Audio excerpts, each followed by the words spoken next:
Assalamualaikum warahmatullahi wabarakatuh. Saya Emma Nursyana, NPM 202201033, perwakilan dari kelompok 1, ingin mempresentasikan hasil diskusi dari kelompok kami yang bertema legal etik dalam perawatan pasien HIV.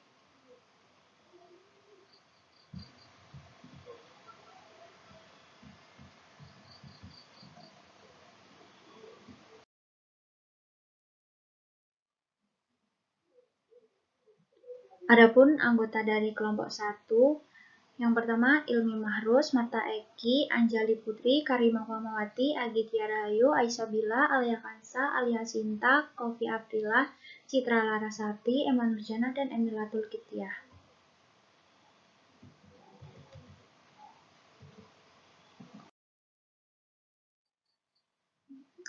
Pembahasan yang pertama yaitu pendahuluan mengenai legal etik. Legal adalah aturan keperawatan dalam memberikan asuhan keperawatan sesuai lingkup wewenang dan tanggung jawabnya pada berbagai tatanan pelayanan, termasuk hak dan kewajibannya.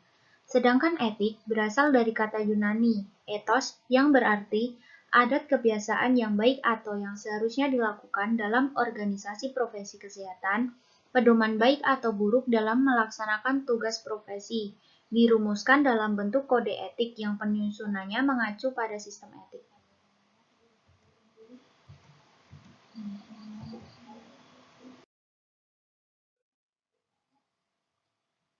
Yang kedua yaitu tinjauan teori. International Council of Nurses atau ICN mengeluarkan kerangka kerja kompetensi bagi perawat yang mencakup 3 bidang, yaitu bidang profesional, etikal, dan legal praktek. Bidang care profession and management dan bidang professional development. Setiap profesi pada dasarnya memiliki 3 syarat utama, yaitu kompetensi yang diperoleh melalui pelatihan yang ekstensif, komponen intelektual yang bermakna dalam melakukan tugasnya, dan memberikan pelayanan yang penting kepada masyarakat. Budi Sampurno, Pakar Hukum Kesehatan UI 2006. Praktek keperawatan yang aman memerlukan pemahaman tentang batasan legal yang ada dalam praktek perawat, sama dengan semua aspek keperawatan. Pemahaman tentang implikasi hukum dapat mendukung pemikiran kritis perawat. Perawat perlu memahami hukum untuk melindungi hak kliennya dan dirinya sendiri dari masalah.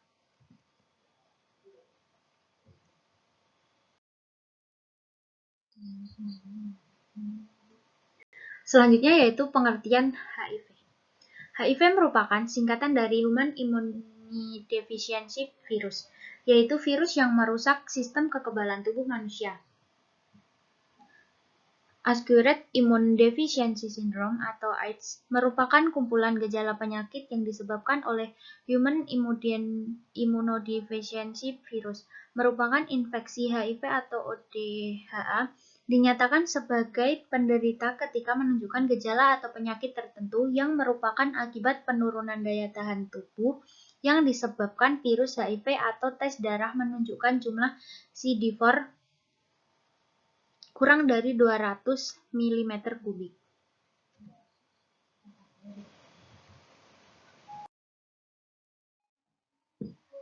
Selanjutnya yaitu etiologi HIV. Penyebab HIV/AIDS adalah golongan virus retro yang disebut Human Immunodeficiency Virus atau HIV.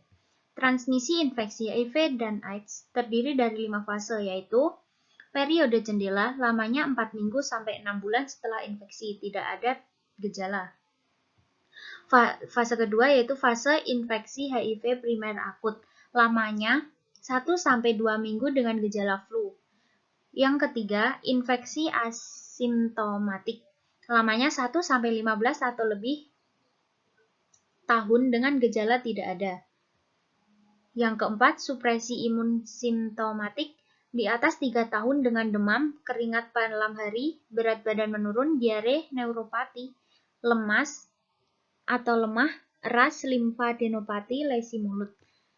Yang kelima yaitu AIDS. Lamanya bervariasi antara 1-5 tahun dari kondisi AIDS pertama kali ditegakkan, didapatkan infeksi oportunis, berat dan tumor pada berbagai sistem tubuh dan manifestasi neurologis.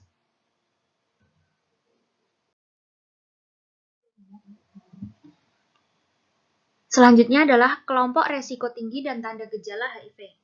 Kelompok lelaki homoseksual atau biseks, bayi dari ibu atau bapak terinfeksi, orang yang ketagihan obat intravena, partner seks dari penderita AIDS, penerima darah atau produk darah transfus. Tanda dan gejala HIV. Berat badan turun lebih dari 10%. Demam lebih dari 38 derajat Celcius, berkeringat di malam hari tanpa sebab, diare kronis tanpa sebab yang jelas lebih dari 1.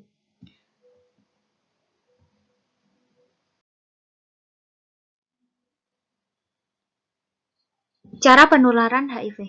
Virus HIV dapat diisolasikan dari cairan semen, sekresi serviks atau vagina, limfosit, sel-sel dalam plasma bebas, cairan cerebrospinal, air mata, saliva, air seni, dan air susu ibu. Namun tidak berarti semua cairan tersebut dapat menjalarkan infeksi, karena konsentrasi virus dalam cairan-cairan tersebut sangat variasi. Sampai saat ini, hanya darah dan air mani atau cairan semen dan sekresi serviks atau vagina yang terbukti sebagai sumber penularan serta ASI yang dapat menularkan HIV dari ibu ke bayinya.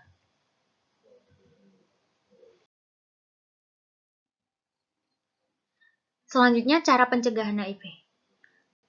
Pertama, menghindari hubungan seksual dengan penderita AIDS atau tersangka penyakit AIDS.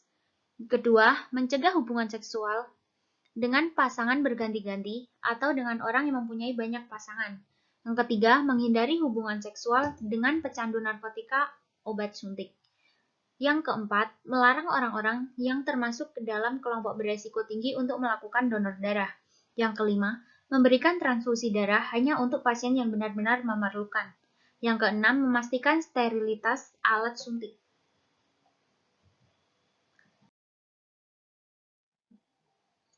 Selanjutnya yaitu mengenai analisis hubungan hasil terkait hubungan real yang terjadi sekarang dengan teori.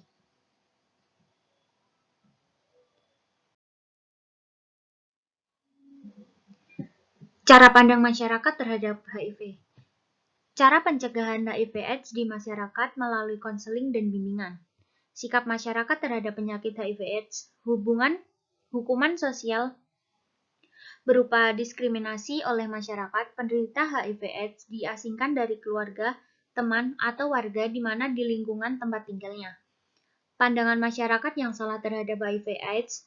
Masyarakat masih menganggap bahwa HIV/AIDS adalah penyakit pada mereka yang kurang moral karena tertular melalui hubungan seks dan para pecandu narkoba.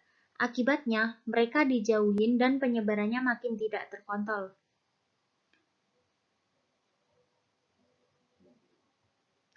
HIV adalah penyakit yang mengancam hidup.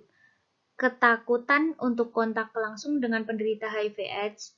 Penderita HIV/AIDS dihubungkan dengan perilaku seperti homoseksual, pekerja seks, komersial, atau PSK. Penderita HIV/AIDS dinilai sebagai penyakit yang dibuat sendiri.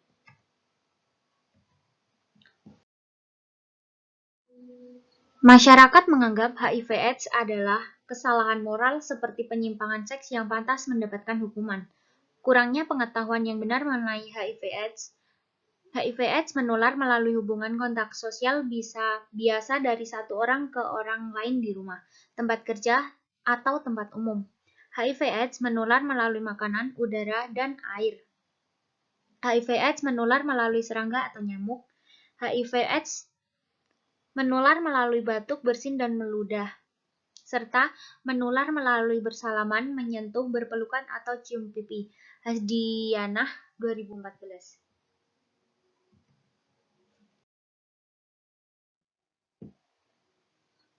Selanjutnya, pernyataan yang benar tentang HIV/AIDS. Tetap bersikap atau berpikir positif, berusaha mendapatkan terapi HIV/AIDS, menghindari seks bebas dan tidak aman, menghindari penyalahgunaan nafsa. HIV bukanlah hal yang harus ditakuti hingga menjadi momok yang seakan-akan mengancam kehidupan manusia. Selama pengidap tersebut menjaga kondisi tubuhnya, maka ia akan hidup dengan wajar dan sehat. dan selama mengidap juga menjaga dan dapat merubah perilakunya, maka penularan tidak akan terjadi.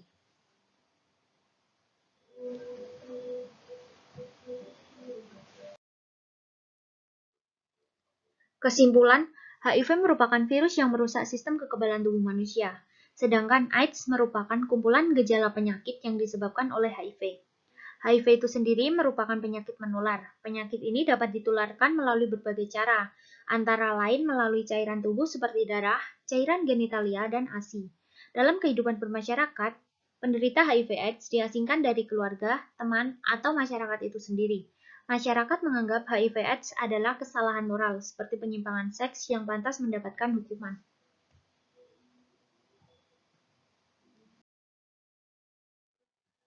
Saran, masyarakat membutuhkan edukasi tentang bahaya penyakit HIV/AIDS dan bagaimana cara penularannya yang benar agar stigma dan diskriminasi terhadap ODHA dapat diluruskan. Untuk itu, perlu diadakannya seminar dan penyuluhan tentang HIV/AIDS, serta diselenggarakannya acara testimonial dari para ODHA untuk pelajar dan mahasiswa. ODHA membutuhkan perhatian dan dukungan dari masyarakat dan pemerintah. Selain itu, dukungan kawan sebaya juga dapat memberikan semangat hidup bagi penderita HIV/AIDS.